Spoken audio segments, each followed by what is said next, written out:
25 aprel kuni Dünya Uyg'ur Qurultiyi va Xatar ostidagi millatlar tashkilotining vakillari Uyg'ur emgak kuchlarini majburiy ishlatish bilan ayblangan Germaniya ximiya sanoati shirkati BASFning yillik yig'ini o'tkaziladigan Rosengarten markazi oldida namoyish o'tkazgan.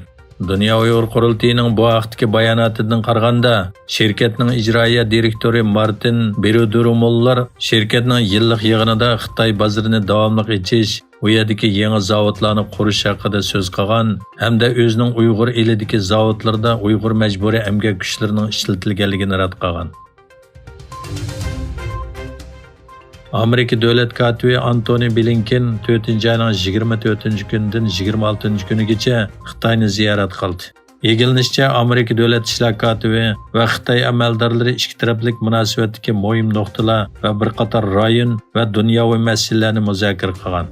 Blinken ziyorati jarayonida Hong Kongning avtonomiyasi va demokratik organlarining yimirilishi bilan Xitoyning Sharq Turkiston va Tibetning kishilik huquq dafsandichiligini tilga olgan. Shundaqla Xitoyning davlat alqagan besimi va yakka delolardan ansiraydiganligini o'ttirg'a qo'ygan. Xitoyning majbur organ yig'ish mahsulotiga qatnashgan, keyin pashqig'uvchiga aylangan Uyg'ur doktor Anvar To'xti Xitoyning Sharq Turkistondagi a'zolarni yig'ish va rahqa munosabatli qorong'u maxfiyatlikni oshkorlashga yordam berdi. Bir qurolli soqchi Uyg'ur doktor Anvar To'xtiga Urumchi sirtidagi o'lim jazosi ijro qilish o'rnida texi o'lmagan mahbusning a'zolarini elib olishni aytdi. U bu vahshiyatni ular meni o'ltirdigan bo'ldi deb o'yladim deb tasvirlaydi.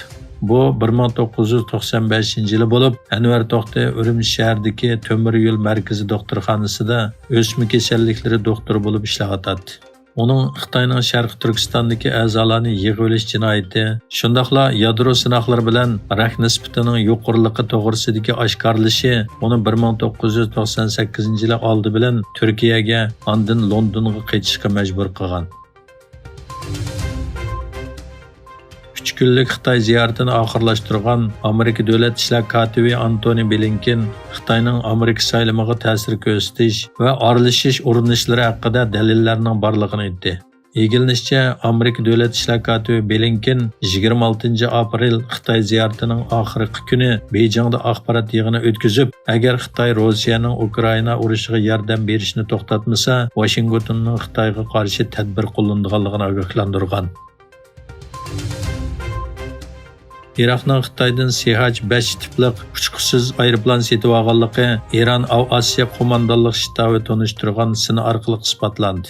4-ayning 21-kuni e'lon qilingan sinda kishining diqqatini tortadigan uchurlar kirgizilgan bo'lib, Bag'dodda o'tkazilgan bir yarmankida Iroq quruqliq Osiyo qo'mondonlik markazining o'rni ko'rsatilgan. Sini orqali Iroqning Xitoyda ishlangan CH-5 uçqusiz aeroplanni setib olganligi isbotlangan.